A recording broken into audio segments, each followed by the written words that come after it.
Students, कल हमने पढ़ा था होम रूल लीग आंदोलन। होम रूल लीग आंदोलन एनी बेसेंट के द्वारा प्रारंभ किया गया था और 20 अगस्त 1917 को मॉन्टेग्यू घोषणा के द्वारा होम रूल लीग समाप्त हो गया था। इसी मॉन्टेग्यू घोषणा के बाद ब्रिटिश सरकार ने एक नया अधिनियम बनाया। आपको ध्यान होगा, मॉन्टेग्यू घोषणा में ब्रिटिश संसद में ये घोषणा की गई थी, भारतीयों को उत्तरदायी शासन प्रदान किया जाएगा। उसी धीरे धीरे उत्तरदायी शासन प्रदान करने की कड़ी में मॉन्टेग्यू भारत आता है और यहाँ चेम्सफोर्ड से उस समय जो भारत का गवर्नर जनरल एवं वायसराय था उनसे विचार करता है और एक अधिनियम पारित करता है।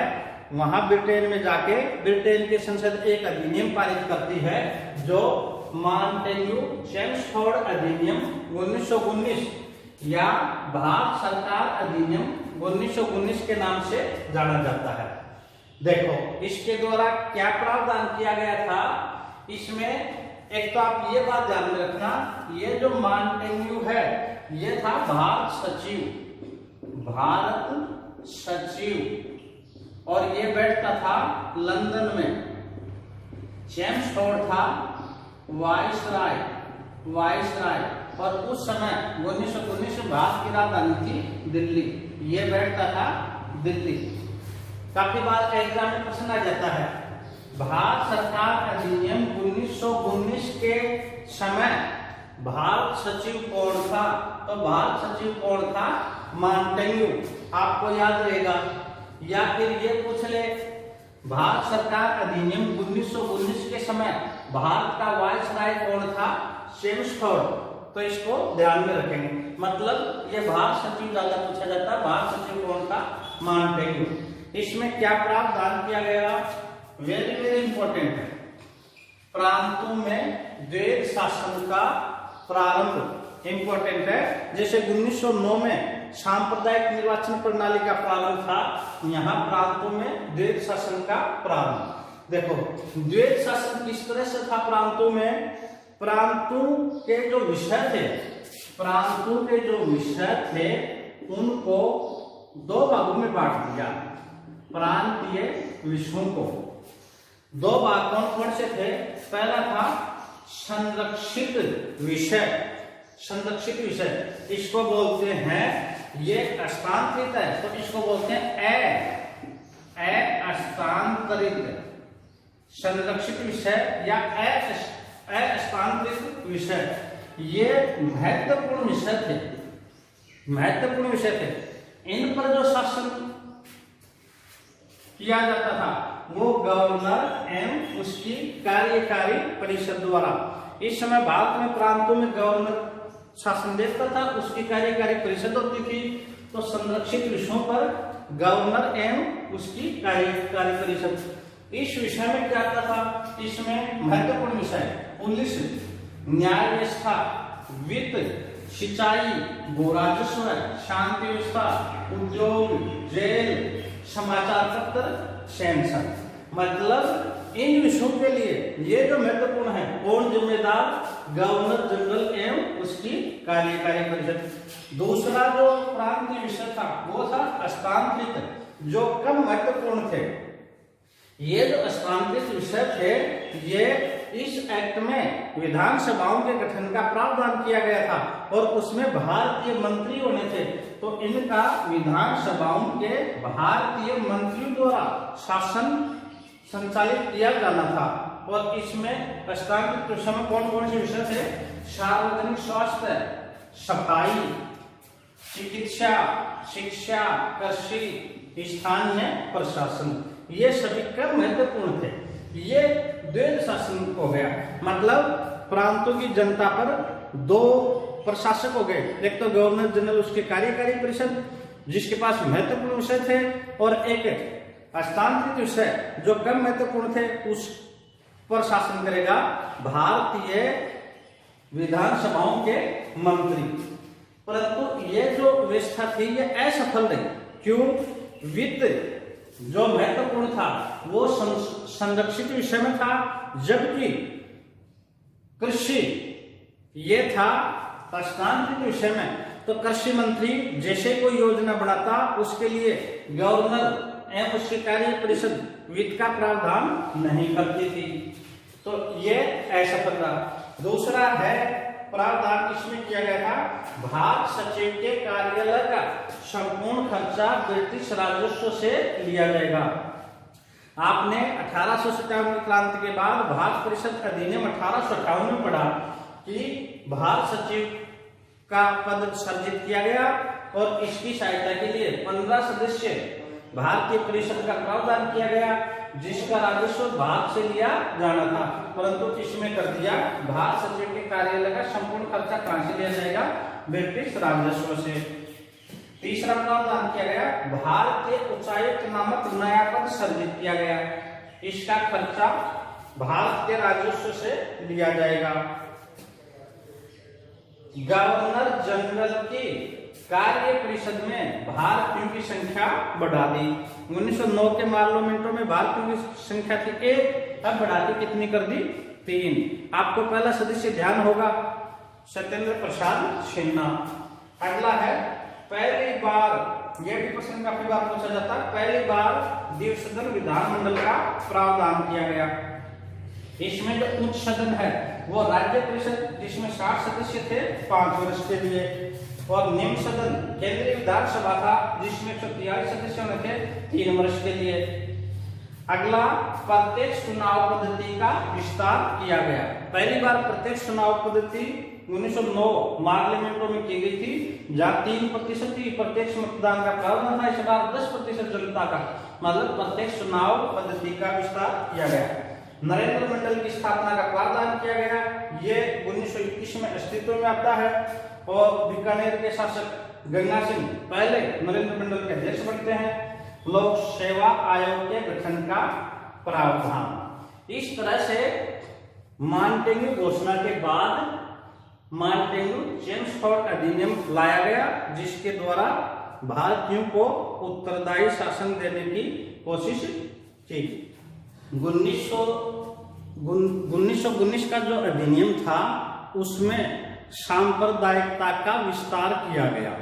1909 में केवल मुस्लिम वर्ग के लिए पृथक प्रतिनिधित्व का प्रावधान था, परंतु 1919 में पंजाब के सिखों, यूरोपियनों और एंग्लो इंडियन और ईसाइयों को भी पृथक प्रतिनिधित्व दिया गया। अर्थात मुस्लिमों के अलावा किनको दे दिया, सिखों को, एंग्लो इंडियंस को, ईसाइयों को, कुछ क्षेत्र में यूरोपियों को अधिकार दिया गया। एक विधान परिषदों का विस्तार किया गया। तो ये हो गया हमारा माउंटेन्यू चेम्सफोर्ड सुधार या भारतीय परिषद अधिनियम 1919, जिसमें सबसे महत्वपूर्ण है प्रांतों में द्वैत शासन का प्रारंभ। अब देखो अगली घटना क्या होती है। प्रथम चरण में क्रांतिकारी आंदोलन होता है। क्रांतिकारी आंदोलन को कुचलने के लिए हम इसका विस्तार से अध्ययन करेंगे। प्रथम चरण के क्रांतिकारी जो घटनाएं हैं, मिंटो पर बम फेंकना, नासिक के मजिस्ट्रेट जैक्सन की हत्या करना, इन क्रांति लॉर्ड हार्डिंग पर 1912 में दिल्ली के चांदनी चौक में बम फेंकना, इस तरह से जो क्रांतिकारी घटना हो रही थी, इनको रोकने के लिए ब्रिटिश सरकार ने एक न्यायाधीश थे, न्यायाधीश सिडनी रोलेट की अध्यक्षता में एक आयोग गठित किया।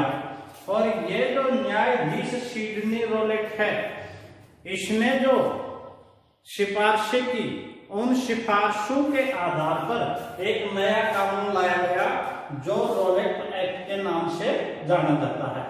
यह रोलेट एक्ट है 1919। इस रोलेट एक्ट को भारतीय जनता ने काला कानून कहा। काला कानून क्यों कहा?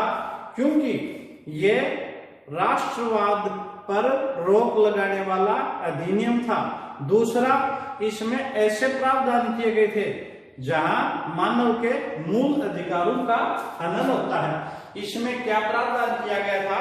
इसके अंतर्गत न अपील, न दलील, न वकील का प्रावधान करते हुए बिना वारंट जारी किए बंदी बनाने का प्रावधान किया गया था। अर्थात शक के आधार पर किसी को भी बंदी बना लो। और दूसरी बात, जैसे आज भी बंदी प्रत्यक्षीकरण है तो 24 घंटे में मजिस्ट्रेट के सामने पेश करना होता है, परंतु इसमें ऐसा कोई प्रावधान नहीं था। कितने भी समय तक, 2 वर्ष तक बंदी व्यक्ति को रख सकते थे। इंपॉर्टेंट है, किस एक्ट को कहा जाता है? न अपील, न दलील, न वकील। तो ये कौन सा हो गया? Rowlatt Act. परंतु इस एक्ट के तहत कोई कार्यवाही नहीं हुई, किसी की भी गिरफ्तारी नहीं हुई। तो ये है रोलेट एक्ट। अब देखो, इस रोलेट एक्ट के विरोध में पूरे देश में हड़ताल रखी गई। गांधी जी के द्वारा 6 अप्रैल 1919 को अखिल भारतीय सत्याग्रह आंदोलन प्रारंभ किया गया और पूरे देश में हड़ताल रखी गई। पहली बार पूरे देश में जो हड़ताल है वो इसी आंदोलन रोलेट एक्ट के विरोध में रखी गई थी। गांधी जी पलवल आ रहे थे, इनको गिरफ्तार कर लिया गया। पंजाब में ये जो रोलेट एक्ट है इसका बड़े स्तर पर विरोध किया जा रहा था और वहां पंजाब में 10 अप्रैल 1919 को एक जुलूस निकाला जा रहा था जिस पर पुलिस ने गोलियां चलाई। इस पुलिस की गोलियों में जनता ने विद्रोह कर दिया। मिस शेरवुड नामक महिला की मृत्यु हो गई। तो यहाँ पंजाब में 10 अप्रैल को धारा मार्शल लॉ लागू कर दिया जाता है और सेना के नियंत्रण में पंजाब को रख दिया जाता है। और पंजाब के 2 प्रसिद्ध नेता डॉक्टर सत्यपाल और सैफुद्दीन किचलू, इंपोर्टेंट है, याद रखोगे, इनको गिरफ्तार कर लिया। तो इन मुख्य रूप से 2 बातों के लिए, एक पहला था रोलेट एक्ट को रद्द किया जाए और दूसरा था डॉक्टर सत्यपाल और सैफुद्दीन किचलू की रिहाई के लिए पंजाब के अमृतसर में एक शांति सभा बुलाई गई जिस पर ब्रिटिश सरकार ने गोलियां चलाई गई, जो भारत के इतिहास में जलियांवाला बाग हत्याकांड के नाम से जाना जाता है। अब हम इसको लेंगे जलियांवाला बाग हत्याकांड। 10 अप्रैल को डॉक्टर सत्यपाल और सैफुद्दीन किचलू को गिरफ्तार किया जाता है। तो 13 अप्रैल को, किस तिथि को? 13 अप्रैल 1919 को पंजाब के अमृतसर के जलियांवाला बाग में एक शांति सभा बुलाई जाती है। ये जो जलियांवाला हत्याकांड होता है, इस समय भारत के वायसराय थे लॉर्ड चेम्सफोर्ड और ये वैशाखी का दिन था।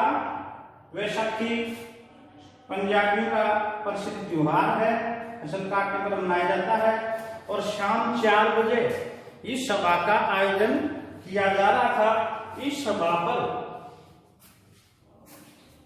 सभा पर जनरल डायर ने गोली चलाने के आदेश दिए। अब अंग्रेजों की ये एक बहुत ही शर्मनाक घटना है।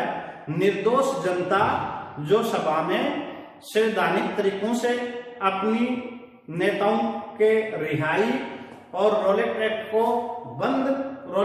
रद्द कराने के लिए जो सभा आयोजित की जा रही थी उस पर गोलियां चलाई गई। ऐसा इतिहास में शायद ही कहीं उदाहरण देखने को मिले। काफी लोग मारे गए। ब्रिटिश सरकार ने इसकी जांच हेतु हंटर आयोग गठित किया गया।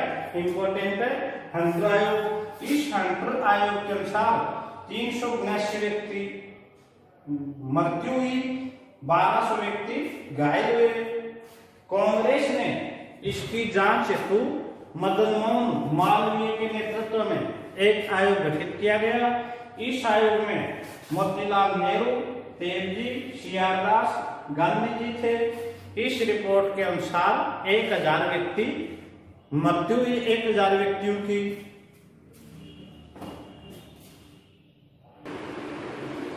जलियांवाला बाग हत्याकांड की काफी आलोचना की गई। टाइम स्टार्ट हो गया, अब स्टार्ट हो गया। जलियांवाला बाग हत्याकांड की आलोचना की गई। हंटर आयोग ने जनरल डायर को कर्तव्य के निर्वाह में अधिक शक्ति का प्रयोग करने का दोषी माना गया। जनरल डायर को भारत में से बर्खास्त कर दिया गया, परंतु वहां ब्रिटेन के समाचार पत्र हैं, उन्होंने जनरल डायर को ब्रिटिश साम्राज्य का शेर का, तो इम्पोर्टेंट है, ब्रिटानिक अखबारों ने जनरल डायर को ब्रिटिश साम्राज्य का शेर का। वहां की ब्रिटिश सरकार ने एक बहुत ही महत्वपूर्ण सम्मान, जो मान की तलवार या शॉर्ड ऑफ ऑनर का सम्मान प्रदान किया गया। जनरल डायर के निर्वाह हेतु वहां की सरकार ने 2600 पाउंड की राशि जनरल डायर को प्रदान की गई। इसके बारे में विभिन्न विद्वानों ने आलोचना की। दीनबंधु शेख एंड्रूज ने जलियांवाला बाग हत्याकांड इसे क्रूर हत्या की संज्ञा दी। ब्रिटिश हाउस ऑफ कॉमन के सदस्य चर्चिल ने इस हत्याकांड को पैशाचिक कांड बतलाया और ये कहा, संसार में ऐसा बर्ताव कहीं दूसरी जगह देखने को नहीं मिलेगा। आपको ध्यान होगा, यही चर्चिल आगे जाकर के ब्रिटेन के प्रधानमंत्री बनते हैं। जब द्वितीय विश्व युद्ध हुआ तब राष्ट्रवादी जो सरकार बनी उसमें चर्चिल वहां के प्रधानमंत्री बने थे। चर्चिल ने ही इसे जॉन ऑफ आर्क को आग लगाने की घटना से तुलना की। देश में विरोध हुआ और वेरी वेरी इंपॉर्टेंट लिखेंगे, रविंद्रनाथ टैगोर ने सर तथा नाइटहुड की उपाधि का त्याग किया गया। इस समय वायसराय की कार्यकारिणी के सदस्य शंकर नायक ने अपने पद से त्याग पत्र दिया। तो जलियांवाला बाग हत्याकांड आज भी ब्रिटिश साम्राज्य पर एक कलंक है। और जब भी कोई भारतीय यहाँ आता है या जब भी कोई ब्रिटिश यहाँ आता है, उनसे मांग की जाती है कि इसकी माफी मांगे। ब्रिटिश सरकार से भी मांग की जाती है। तो ये था भारत के इतिहास का जलियांवाला बाग हत्याकांड। कौन से प्रश्न याद करोगे? कब का है? 13 अप्रैल 1919 को। इसकी जांच हेतु कौन सा आयोग गठित किया? हंटर आयोग। ब्रिटिश समाचार पत्रों ने जनरल डायर को कौन सी उपाधि दी? ब्रिटिश साम्राज्य का शेर। शांति सभा क्यों बुलाई? रॉलेट एक्ट को रद्द करने, डॉक्टर सत्यपाल व सैफुद्दीन किचलू की रिहाई के लिए। इसी हत्याकांड का बदला 1940 में लंदन में भारत के क्रांतिकारी उधम सिंह ने जनरल डायर की हत्या करके लिया। उस समय उधम सिंह छोटा बच्चा था और इसी जलियांवाला बाग में उपस्थित था। अपने परिजनों की खून से भरी हुई मिट्टी की सौगंध खा करके कहा था, मैं इस हत्याकांड का बदला लूंगा।